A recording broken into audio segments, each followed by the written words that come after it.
జోరుగా ప్రచారం చేస్తున్నారు. ఓట్లు వేసి గెలిపించిన మంత్రి 6 నెలల ముందే నియోజకవర్గం వదిలి పారిపోయాడని, ఆనందబాబు గెలిచినా ఓడినా ప్రజలతోనే ఉంటారని చెప్పారు. ఇక వేమూరు నియోజకవర్గంలో టీడీపీ గెలుపు ఖాయమని ధీమా వ్యక్తం చేశారు ఆయన.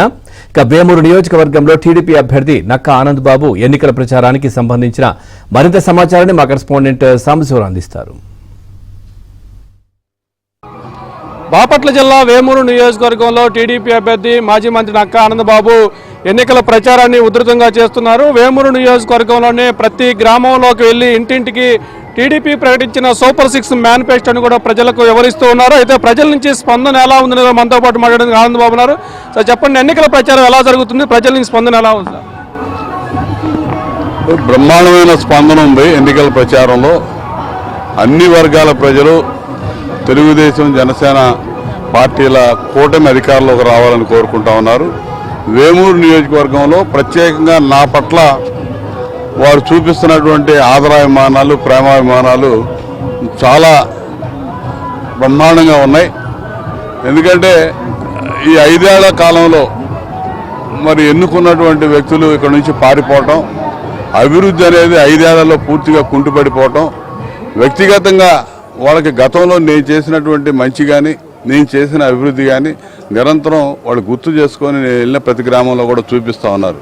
ఇప్పుడు నేను అబ్బనగూడవల్లి గ్రామానికి ఇచ్చేసాం. ఇక్కడ నేను ఎస్టీ కాలనీలో ఉన్నాం. ఇప్పుడు ఈ రోడ్లు చూస్తేనే అర్థమవుతా ఉంది మేము చేసిన అభివృద్ధి తప్ప ఈ మధ్యలో ఈ 5 ఏళ్లలో కనీసం ఒక తట్ట మట్టేసినట్టు కూడా ఎవడు లేడనేది వాళ్ళు స్పష్టంగా చెప్తున్నటువంటి అంశం. ఇలా ఖచ్చితంగా గెలుపు అనేది నల్లేరు మీద నడకలాగా సాగిపోతా ఉంది. టీడీపీ సూపర్ 6 మేనిఫెస్టో మొత్తం కూడా గ్రామీణ ప్రాంతానికి సంబంధించింది. మీ నియోజకవర్గం మొత్తం కూడా గ్రామీణ వాతావరణం. ఆ సూపర్ 6 పథకాల పట్ల ప్రజలు ఎలా స్పందిస్తున్నారు?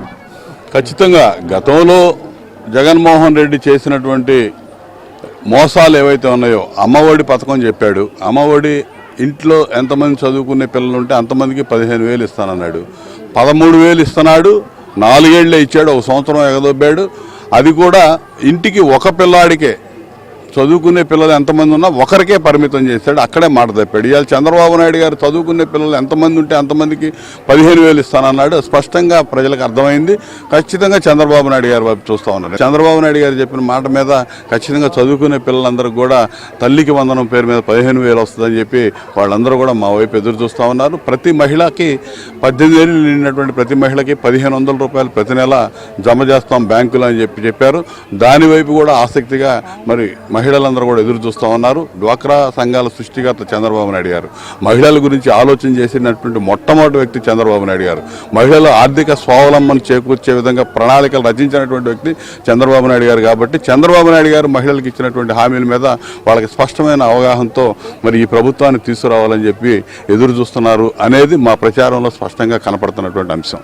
ఇది మొత్తానికి వేమూరు నియోజకవర్గ ప్రజలు ఓట్లేసి గెలిపించి మంత్రి పదవిగా ఉన్న వ్యక్తి 6 నెలల ముందే నియోజకవర్గాన్ని ప్రజలను వదిలిపెట్టి పారిపోగా, నక్కా ఆనందబాబు అనే వ్యక్తి గెలిచినా ఓడినా నిత్యం ప్రజలతోనే ఉంటాడు. కాబట్టి తన గెలుపు ఈ ఎన్నికల్లో నల్లేరు మీద నడకే అంటూ కూడా ధీమా వ్యక్తం చేస్తున్నారు. ఇది మొత్తానికి వేమూరు టీడీపీ అభ్యర్థి నక్కా ఆనందబాబు ఎన్నికల ప్రచారానికి సంబంధించి.